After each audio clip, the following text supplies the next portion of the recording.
11 सितंबर 2008 air India flight 101 new Delhi के Indira Gandhi international airport से New York के जॉन एफ कैनेडी एयरपोर्ट तक का सफर तय करने वाली थी और इसके रास्ते में पाकिस्तान, रशिया, फिनलैंड, ग्रीनलैंड और कनाडा जैसे देश आने वाले थे, जो कि दिल्ली से कुल मिलाकर अगले 15 घंटों में 12,000 किलोमीटर का लंबा सफर तय करने वाली थी।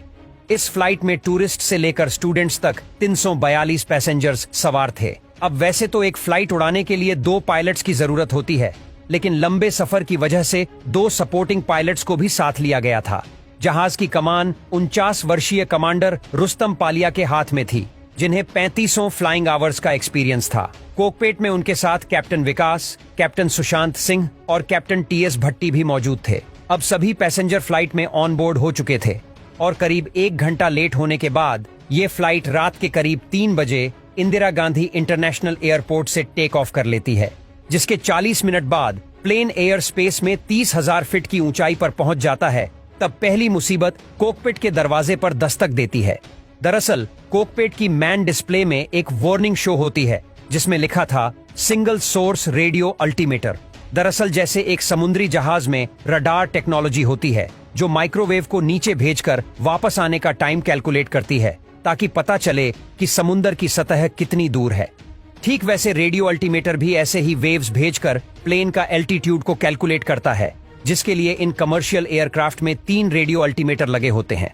मगर उस रात फ्लाइट 101 के 2 रेडियो अल्टीमेटर बिगड़ चुके थे और सिर्फ एक ही काम कर रहा था, जो कि काफी चिंता की बात थी, क्योंकि अब ये 2 अल्टीमेटर्स की रेटिंग्स को क्रॉस वेरीफाई नहीं कर सकते थे। लेकिन पायलट्स के पास आगे बढ़ने के अलावा कोई रास्ता नहीं था।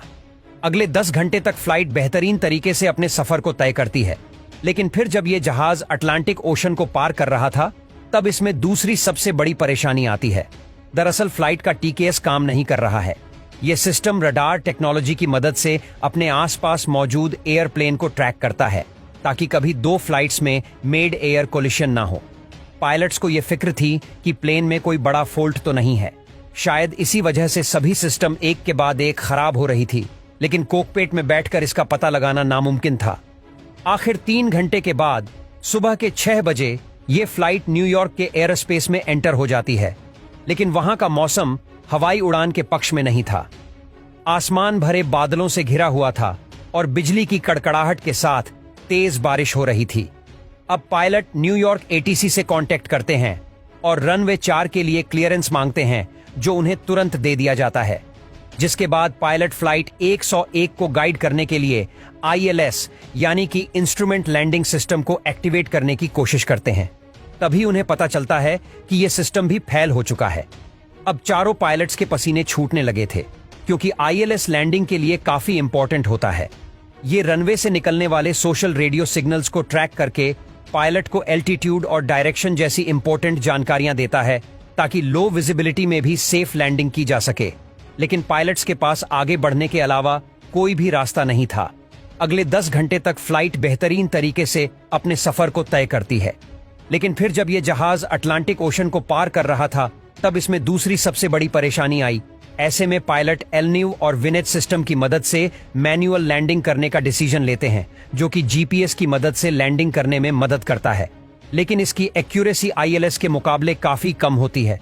इसलिए पायलट्स को अपनी आंखों से रनवे देखना काफी जरूरी होता है। रनवे के पास पहुंचते ही पायलट लैंडिंग गियर इनिशिएट करते हैं, मगर तभी स्क्रीन पर एक और इमरजेंसी अलार्म बजता है, जिसमें लिखा था कि लैंडिंग गियर ठीक से नहीं खुल पा रहा है, जिससे चारों पायलट्स के दिल की धड़कन बढ़ जाती है। मगर फिर चेक करने पर पता चला कि ये एक फॉल्स अलार्म था। लेकिन इस हड़बड़ी में पायलट प्लेन को रनवे से अलाइन करने में फेल हो जाते हैं, जिस वजह से उन्हें एंड मूवमेंट पर लैंडिंग अबाउट करके फिर एक चक्कर लगाने के लिए जाना पड़ता है। इस दौरान फ्लाइट के एक फर्स्ट ऑफिसर ने एक और प्रॉब्लम नोटिस की थी।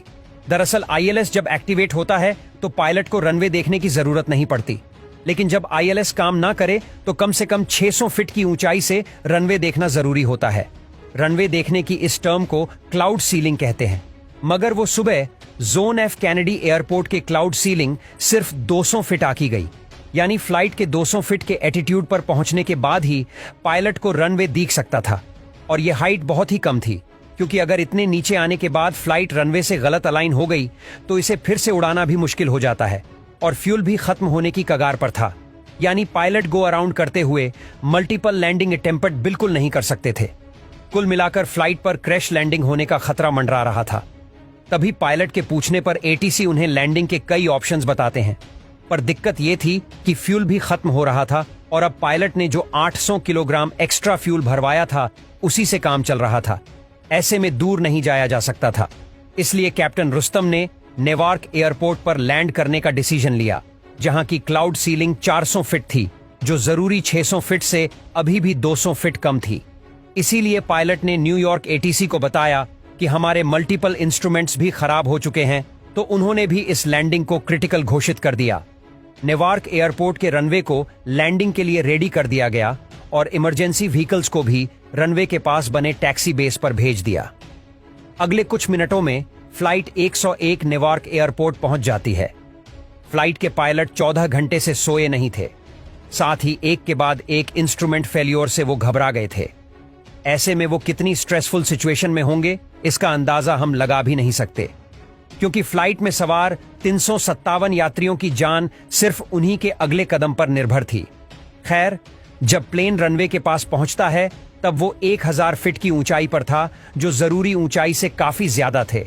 लेकिन जहाज में गो अराउंड करने जितना भी फ्यूल नहीं था, इसलिए कैप्टन रुस्तम तुरंत एक्शन लेते हुए प्लेन को आगे की तरफ झुका देते हैं, जिससे इसका एल्टीट्यूड कम होता है लेकिन स्पीड बढ़ जाती है। करीब 400 फीट की ऊंचाई पर प्लेन क्लाउड सीलिंग को पार कर लेता है और कैप्टन रुस्तम रनवे की पहली झलक देखते हैं। तभी उन्हें पता चलता है कि प्लेन ज्यादा ऊपर और राइट की तरफ मोड़ू हुआ है।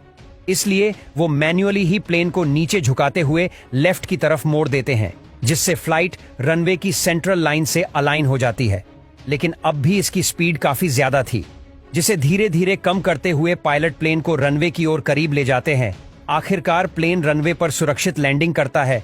दोस्तों, ये बात जानकर आपके रोंगटे खड़े हो जाएंगे कि एयर इंडिया फ्लाइट 101 की लैंडिंग के सिर्फ 10 मिनट बाद ही नेवाद एयरपोर्ट तूफान के सपेट में आ जाता है।